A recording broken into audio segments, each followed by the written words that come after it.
people, the headlines, the issues impacting you, all on This Week in Cincinnati on 9 on Your Side. Welcome back, everyone. This morning on This Week in Cincinnati, we're looking at Ohio Issue 1, which would change how congressional districts, I should say, are drawn in Ohio. So we just heard from a supporter of the plan, but some folks do have concerns about this plan, and one of those people is State Representative Tom Brinkman. Thanks so much for being with us, Representative. We appreciate it. Thank you for having me. So when this proposal came before the Ohio House, you voted against it. You have been clear. You do not like this at all. What are your specific concerns? First of all, I like the current system. The voters are well aware when they elected General Assembly at the end of every decade, they're going to be the ones drawing the lines. And that's the way it's been for, since the beginning of our state. And I think that's the way it should stay. Then when you read the document, and I encourage every voter to read it, it is the most convoluted, ridiculous system that anyone could ever come up with. And it certainly will employ a lot of lawyers to try to figure it out. It'll be in the courts, and it basically take it out of the hands of the voters. Why do you feel it's going to be litigated? Because it's not clear. It has 3 different levels of committees that are going to make decisions, and if this doesn't work, they go to another one. If this doesn't work, it goes to another one. It's eventually going to get to the judges, and they're going to have to make a decision. That's what's happened in other states that have tried this ridiculousness, and it'll unfortunately happen in Ohio too.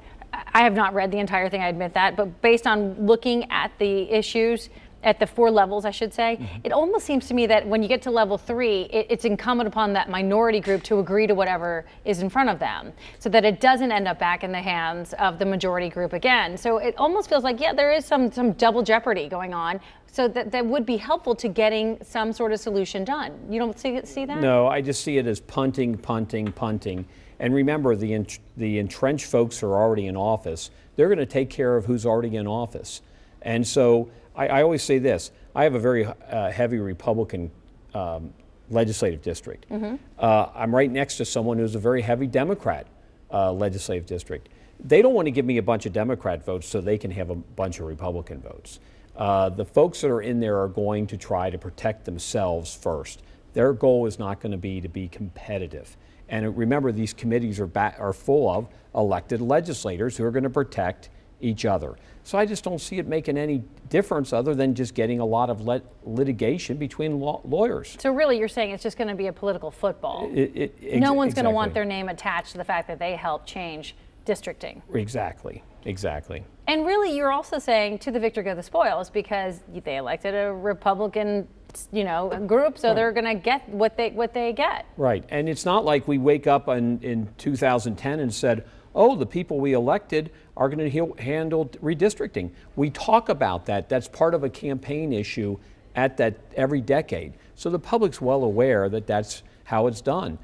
Going into 2010, the Democrats controlled everything. But they lost in 2010. Republicans took it, so they redrew the lines. So here's the concern, and when I spoke to the woman from the League of Women Voters earlier, off camera, I asked her, so would you guys take this to court?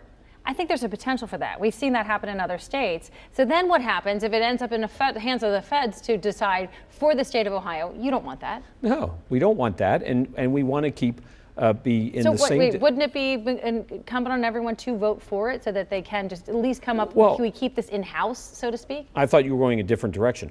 Our current system has not been in the courts because it is a good system. The systems that they changed down in North Carolina and Texas that weren't good systems, they did end up in court. So I'm like, why are we even going to try to fix something that's not broken?